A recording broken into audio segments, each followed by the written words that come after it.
Bom dia, boa tarde, boa noite. Estamos aqui reunidos para mais um Clube do Livro e hoje chegamos ao nosso último capítulo dessa obra.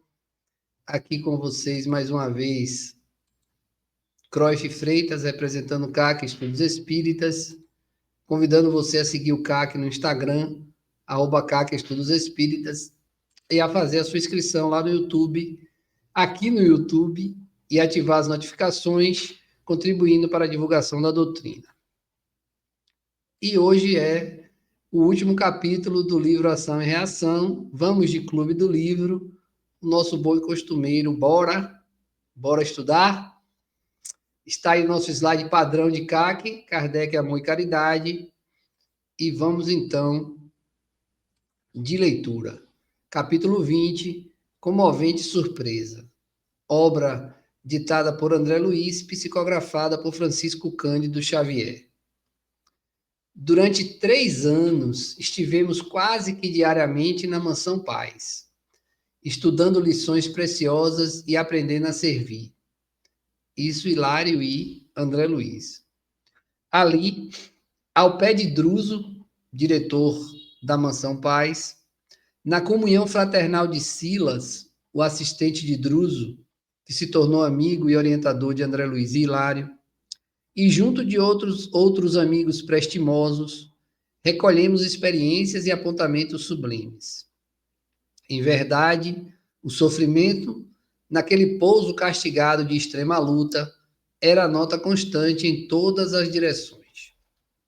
Muitas vezes, a casa tremia nos alicerces, sob convulsões magnéticas indescritíveis.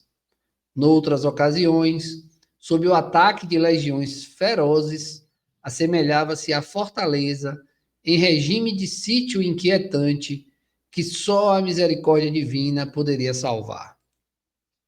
Todavia, em quaisquer emergências, Druso convocava-nos a todos à oração e nossas preces nunca ficaram sem resposta. Suprimentos e recursos, diretrizes e bálsamos fluíam invariavelmente dos planos superiores, amparando-nos à necessidade ou subtraindo-nos à indecisão.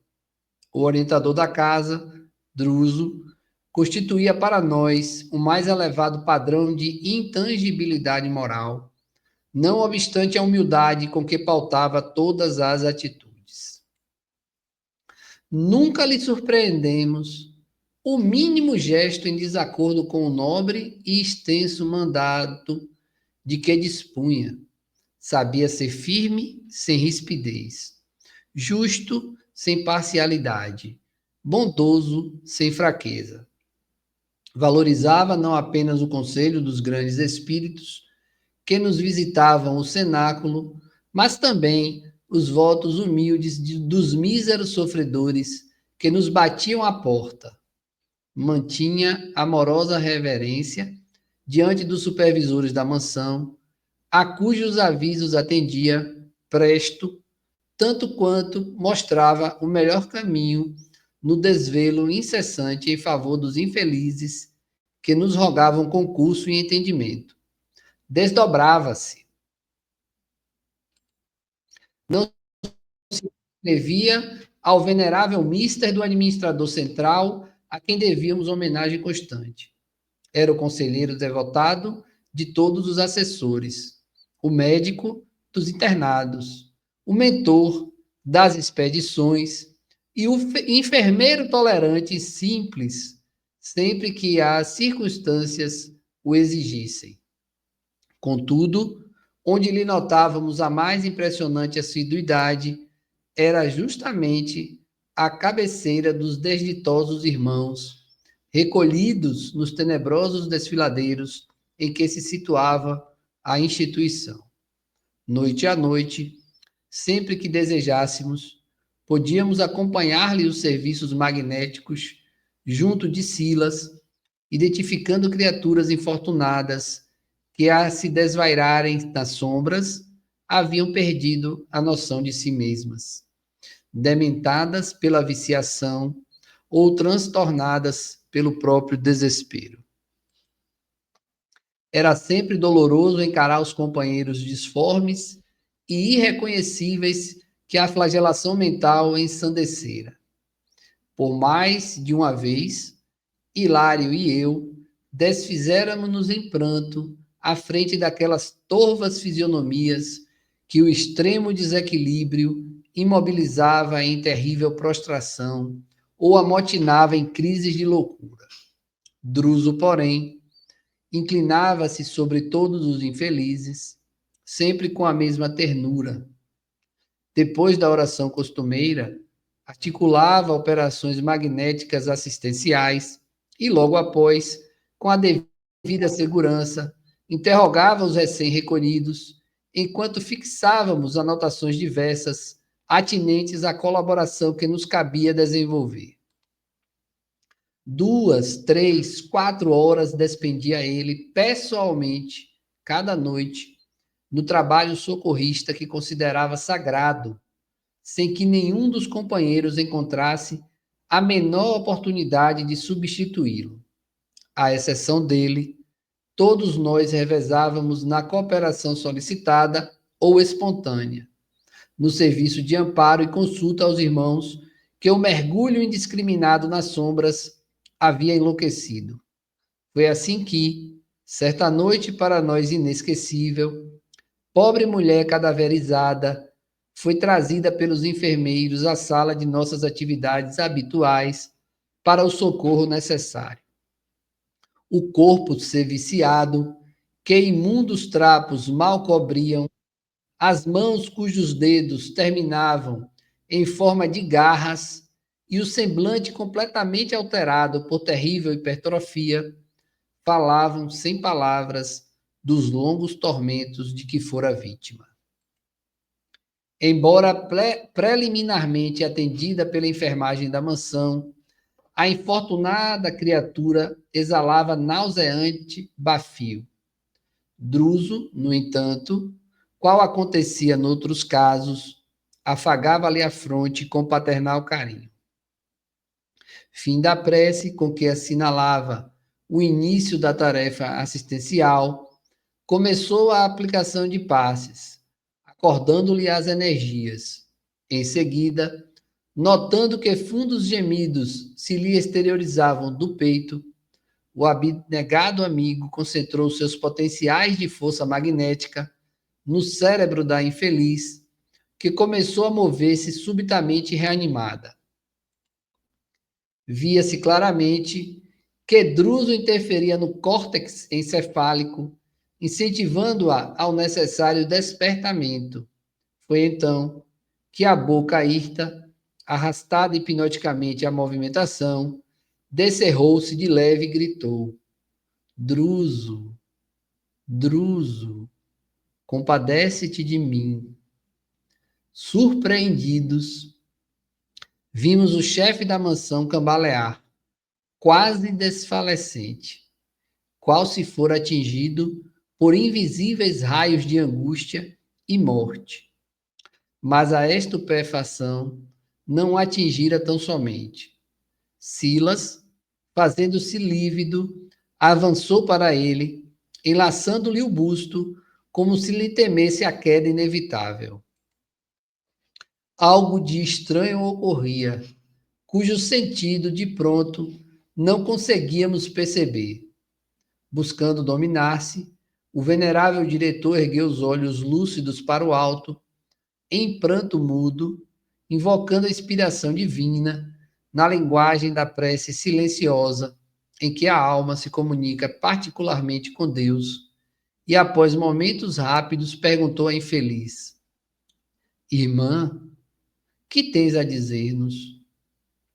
A interpelada abriu os olhos, que se reviravam nas órbitas, sem qualquer expressão de lucidez, e parecendo temer a presença de inimigos ocultos, clamou triste: Tragam meu esposo.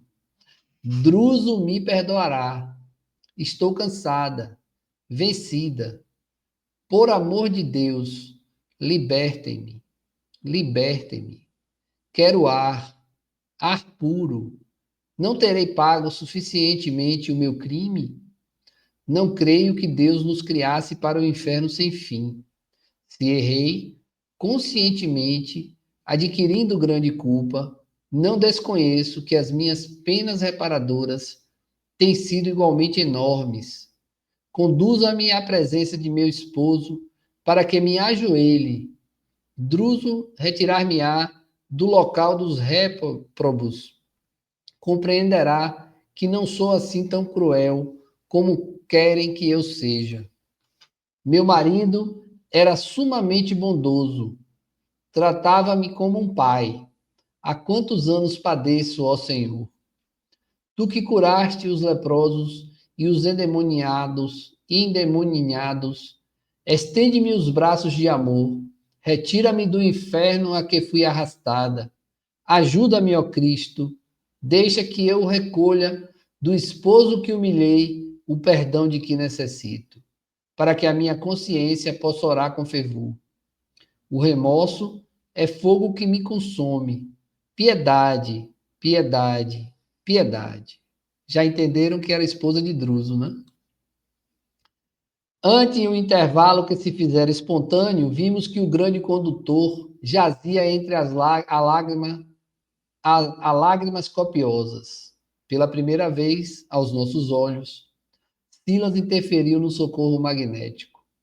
Embora o espanto que se lhe estampava na face, com a tácita aprovação do chefe que lhe cedia o lugar em silêncio, interrogou preocupado e indeciso.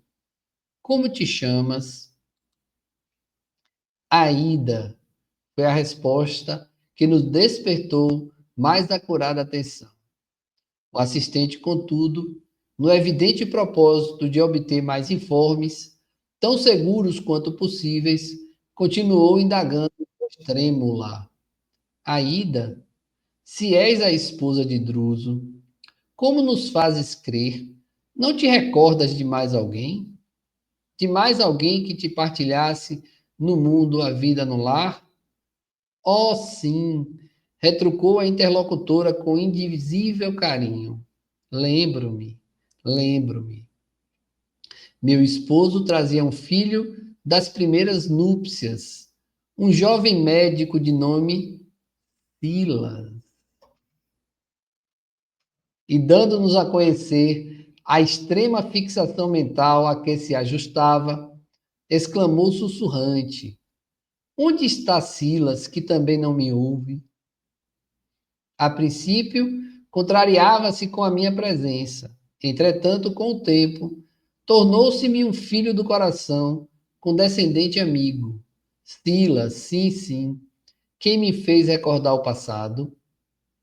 Agigantava-se-nos a constrangedora surpresa. Já lembraram do capítulo que Silas contou da última encarnação dele? Ambos os socorristas caíram de joelhos em pranto insofreável. No átimo, entendemos tudo, rememorando a noite inolvidável em que Silas algo nos falara de sua história comovente. A pobre dementada era Aida, a madrasta sofredora.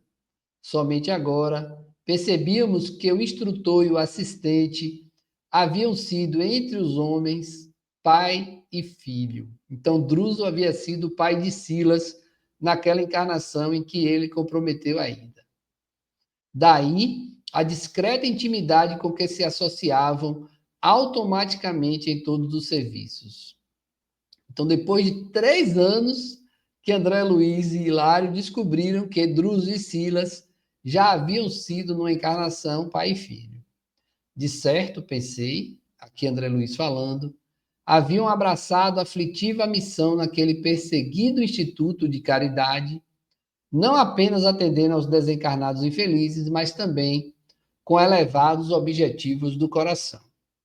Entretanto, não consegui divagar muito tempo, de vez que Druso, num gesto enternecedor, recolheu a infortunada criatura nos braços generosos e, genuflexo, após aconchegá-la de encontro ao peito, exclamou para o alto em voz súmida e lágrimas: Obrigado, Senhor. Os penitentes, como eu, encontram igualmente o seu dia de graças. Agora que me devolves ao coração criminoso, a companheira que envenenei no mundo, dá-me forças para que eu possa erguê-la do abismo de sofrimento a que se precipitou por minha culpa. Notava-se-lhe o esforço para continuar clamando pela compaixão celeste. No entanto, os soluços embargaram-lhe de todo a voz, enquanto o vasto jorro de safirina luz fluía do teto, como se a infinita bondade respondesse de imediato à comovente súplica. Silas, extremamente abatido, ajudou-o a levantar-se e ambos se afastaram, carregando consigo aquele trapo de mulher, com a solene emoção de quem havia conquistado o precioso troféu. Informados de que o serviço magnético não teria prosseguimento naquela noite, retiramo-nos para nosso aposento particular, confiando-nos ao estudo das nossas impressões. No dia seguinte, entretanto, Silas veio ao nosso encontro. Tocava-se da alegria misteriosa de quem solucionara um problema longamente sofrido, e lembrando-nos o estudo da lei de causa e efeito, ação e reação, explicou-se rápido.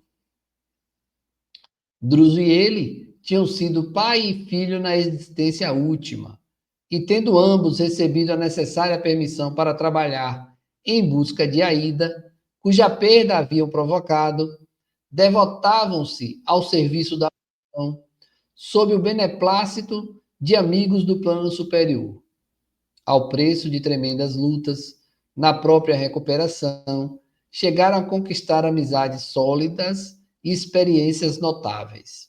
Contudo, a recordação da jovem sacrificada constituía-lhes envenenado acúleo nos refolhos do ser.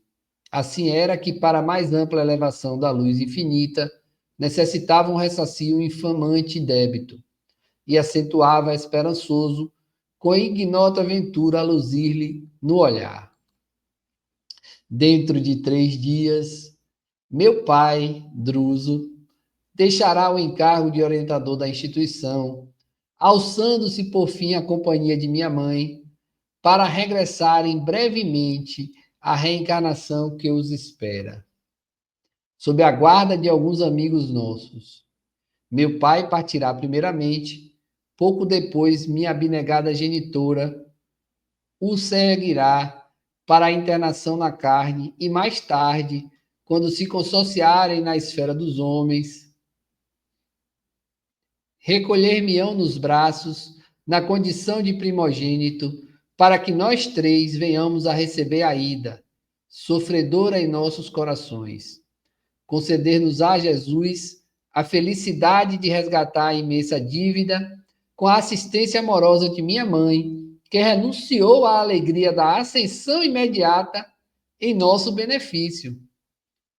Como podemos observar, nós mesmos, segundo a lei, buscamos a justiça por nossas próprias mãos.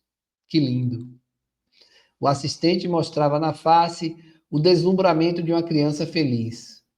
E você? Perguntou Hilário de Chofre. Continuará você ainda aqui? Não, respondeu o companheiro generoso. Com o afastamento de meu pai, obtive permissão para ingressar em grande educandário, no qual me habilitarei para as novas tarefas na medicina humana, com vistas à minha próxima romagem terrestre. O comunicado alterava-nos o programa. Convinha, de nossa parte, encerrar os estudos na generosa instituição, porquanto Druso e Silas, desde a primeira hora, haviam sido ali nosso apoio claro e fiel. Decorridos 3 dias sobre a nossa derradeira conversação, achávamos-nos no maior recinto do grande Instituto de Socorro Espiritual. O instrutor e o assistente despediam-se dos amigos. O enorme salão estava repleto. No largo estrado em que se destacava a direção, Druso aparecia ladeado pelo instrutor Arando, a quem passaria o governo do estabelecimento, e pela esposa querida, aquela que lhe ofertara no mundo os sonhos doces do primeiro matrimônio, cujos olhos serenos exprimiam irradiante bondade. Outros benfeitores, incluindo o nosso caro Silas, ali também se encontravam atenciosos e emocionados. Na multidão dos ouvintes, estávamos nós, renteando com os assessores e funcionários do grande hospital escola, ao pé de mais de 300 internados. Todos os enfermos, abrigados e servidores vinham trazer a Druso preciosos testemunhos de reconhecimento. As manifestações comovedoras multiplicavam-se incessantes. Enquanto música leve nascia de instrumentos ocultos, espalhando-se em surdina, todos os doentes, em fila movimentada, queriam dizer uma palavra ao abnegado instrutor que os acolhera, generoso. Velhinhos trêmulos abençoavam-lhe o nome. Irmãs, cujo aspecto falava de laboriosa renovação, ofertavam-lhe as flores torturadas e tristes que o clima inquietante da mansão era capaz de produzir. Entidades diversas, recuperadas ao hálito de seu incansável devotamento, endereçavam-lhe expressões respeitosas e amigas, enquanto jovens inúmeros lhe osculavam as mãos. Para todos, possuía Druso uma frase de enternecimento e carinho. Choro discreto surgia aqui e ali. Todos devíamos ao mentor admirável esclarecimento e esperança, energia e consolação. O novo chefe, após a cerimônia simples da transmissão de responsabilidades, levantou-se e prometeu dirigir a casa com lealdade a nosso Senhor Jesus Cristo. Para falar a verdade, porém, não creio que o instrutor Arando, recém-chegado à casa, pudesse naquela hora atrair-nos mais dilatada atenção. E tão logo se acomodou na poltrona que a solenidade lhe reservava, Druso ergueu-se e rogou permissão para orar a despedida. Todas as frontes penderam silenciosas, enquanto a voz dele se elevou para o infinito, à maneira de melodia emoldurada de lágrimas. Senhor Jesus, clamou humilde, neste instante em que te oferecemos o coração, dera que nossa alma se incline, reverente, para agradecer-te as bênçãos de luz que a toca incomensurável bondade aqui nos concedeu em 50 anos de amor. Tu, mestre, que ergueste Lázaro do sepulcro, levantaste-me também das trevas para a alvorada remissora, lançando no inferno de minha culpa o orvalho de tua compaixão. Estendeste os braços magnânimos ao meu espírito mergulhado na lodosa corrente do crime. Trouxeste-me do pelourinho do remorso para o serviço da esperança. Reanimaste-me quando minhas forças desfaleciam.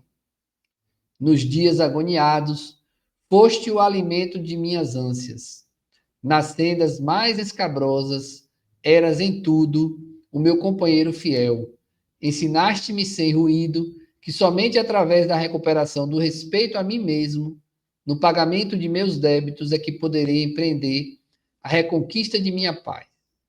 E confiaste-me, Senhor, o trabalho nesse pouso restaurador, com assistência constante de tua benevolência infinita, a fim de que eu pudesse avançar das sombras da noite para o fulgor de novo dia.